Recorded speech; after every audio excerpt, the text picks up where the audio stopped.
दोस्तों, हर एक इच्छाधारी नागिन के पास उसकी नागमणि जरूर होती है। कहते हैं जब स्वाति नक्षत्र की पहली बारिश होती है तो उसकी पहली बूंद कोबरा सांप के मुंह में अगर चली जाए तो वह सांप अपने मुंह से नागमणि उत्पन्न करता है। जब एक सांप नागमणि पा लेता है तो उसमें कई सारी शक्तियाँ आ जाती हैं, जैसे कि नाग का मनुष्य रूप धारण करना, मनचाही जगह पर पलक झपकते ही पहुंच जाना, अपना आकार कितना भी बड़ा कर देना और कितना भी छोटा कर लेना। ये सभी शक्तियाँ उसके पास आ जाती हैं। कहते हैं नागमणि की रोशनी बहुत ही ज़्यादा तेज होती है कि इसका प्रकाश कई किलोमीटर दूर से भी देखा जा सकता है। परंतु दोस्तों, एक इच्छाधारी नागिन अपने नागमणि को हमेशा लोगों की नज़रों से छुपा कर रखती है, परंतु जब भी कोई उसकी नागमणि उससे छीन ले तो नागिन का गुस्सा सातवें आसमान में होता है। ऐसी ही एक सच्ची घटना आज हम आपको बताने वाले हैं, जो कि बिहार के दरभंगा के एक ऐसे गांव में घटी जो कि जंगल के बिल्कुल करीब बसा हुआ है। इसी गांव में सौरभ और गोपाल नाम के दो व्यक्ति रहते थे। दोनों की काफ़ी अच्छी दोस्ती थी और दिन के समय दोनों अपने बकरियों को चराने के लिए जंगल साथ जाया करते थे। उसी जंगल में एक इच्छाधारी नागिन अपने नाग के साथ रहती थी और अपने नागमणि की रखवाली करती थी। एक बार गोपाल की एक बकरी घने जंगलों के अंदर चली गई तो गोपाल ने सौरभ से कहा कि तुम आज मेरी बाकी बकरियों को अपने बकरियों के साथ घर ले जाओ, मैं तो अपनी उस बकरी को ढूंढ के ले आता हूँ जो शायद जंगल में थोड़ा अंदर चली गई है। उधर नागिन भी अपना भेष बदल कर तथा मनुष्य रूप धारण कर नाग को नागमणि की रक्षा के लिए छोड़ गांव में भ्रमण को निकल गई। जब गोपाल अपनी बकरियों को ढूंढता हुआ उस जगह पहुंचा जहां एक पेड़ के नीचे बने बिल से तेज रोशनी आ रही थी, उसे लगा कि कोई कीमती हीरा या फिर आभूषण उसके नीचे हो सकता है, तो उसने उस पेड़ की ही एक टहनी को तोड़ा और एक बड़ा सा डंडा बना लिया और उस बिल को जोर जोर से मारकर तोड़ने लगा।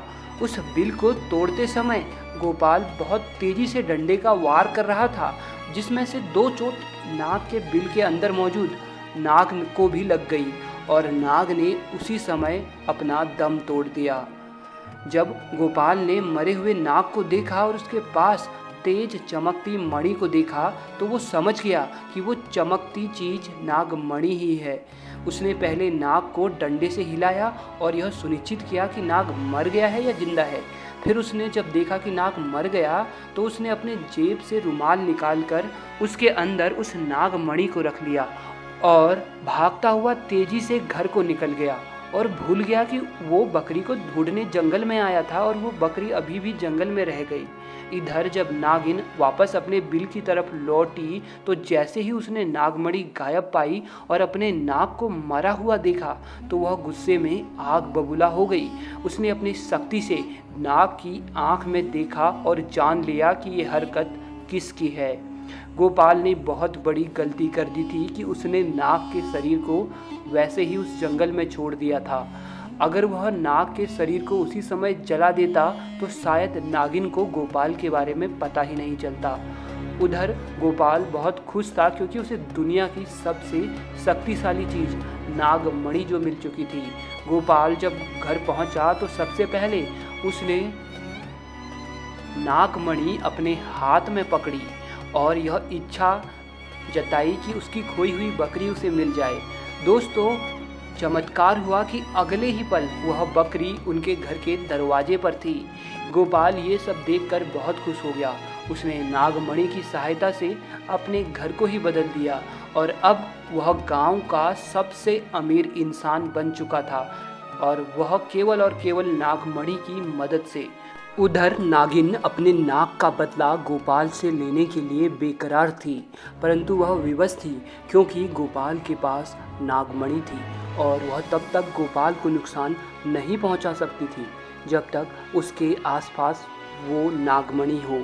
दोस्तों, कहते हैं कि इच्छाधारी नागिन बगैर नागमणि के भी कोई भी रूप धारण कर सकती है। अपनी इसी शक्ति का फायदा उठाकर नागिन ने एक सुंदर कन्या का रूप धारण किया और गोपाल किसी काम से दूसरे गांव जा रहा था तो उसके बीच रास्ते में बैठ गई और रोने लगी। जब गोपाल ने देखा एक बहुत ही सुंदर स्त्री रो रही है तो वह तुरंत बैलगाड़ी से नीचे उतरा और पूछा कि आप रो क्यों रही हो। तो नागिन के भेष में उस स्त्री ने कहा, मेरा नाम पायल है और मैं अपने पति के साथ दूसरे गांव में रहती थी, परंतु कल वह एक अन्य स्त्री के साथ शादी करके आ गया और मुझे मार मार कर घर से बाहर निकाल दिया है। मैं बेसहारा हूँ, लाचार हूँ। गोपाल को उस स्त्री पर तरस आ गया और उसकी सुंदरता से गोपाल बहुत आकर्षित भी हुआ। वह उसे अपने साथ घर ले आया। धीरे धीरे नागिन और गोपाल में दोस्ती शुरू हो गई और दोस्ती इतनी गहरी होती चली गई कि गोपाल को पता ही नहीं चला कि कब वह उस स्त्री से प्यार में फंस चुका था। एक दिन गोपाल और पायल यानी वो नागिन दोनों घूमने के लिए गए और एक जगह एकांत पाकर पायल ने गोपाल से पूछा, तुम्हारे गले में ये चमकती सी चीज़ क्या है? तो गोपाल बोला, कुछ नहीं, एक साधारण सा आभूषण है, मुझे बहुत अच्छा लगा इसलिए मैं इसे गले में पहनता हूँ। दोस्तों, ये वही आभूषण था जो नागमणि के नाम से पुकारा जाता है। तब पायल बोली, क्या तुम कुछ समय के लिए मुझे ये दिखा सकते हो? क्योंकि मुझे इसकी चमक बहुत भाती है, मैं देखना चाहती हूँ कि आखिर मेरे गले पर ये कैसा लगता है। इस पर गोपाल चिल्लाते हुए बोला, नहीं, मैं तुम्हें ये नहीं दे सकता हूँ, इसके बदले तुम कुछ भी मांग लो, मैं तुम्हें दे दूँगा। इस पर पायल एकदम से गुस्सा होकर बोली, गोपाल, तुम तो कहते हो कि तुम मुझे अपने जान से भी अधिक प्यार करते हो और मैंने बस एक तुम्हारे गले की यह माला क्या मांगी, इस तुच्छ सी चीज़ के लिए तुम मुझे मना कर रहे हो और मुझ पर गुस्सा कर रहे हो। रहने दो, मैं जानती हूँ कि तुम्हारे लिए मैं ज़्यादा मायने नहीं रखती।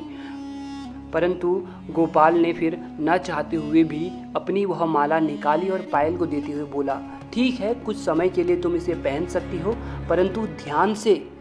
पायल के हाथ में जैसे ही वो नागमणि आई, पायल का रूप एकदम से बदलने लगा। केवल एक पल में ही पायल एक सुंदर कन्या से एक भयानक कन्या के रूप में परिवर्तित हो गई। उसका चेहरा बिल्कुल नाग सा हो गया और उसने कई बार गोपाल को डसा और डस कर उसे मार डाला। नागिन का इंतकाम पूरा हो चुका था, उसने अपने नाक का बदला ले लिया था।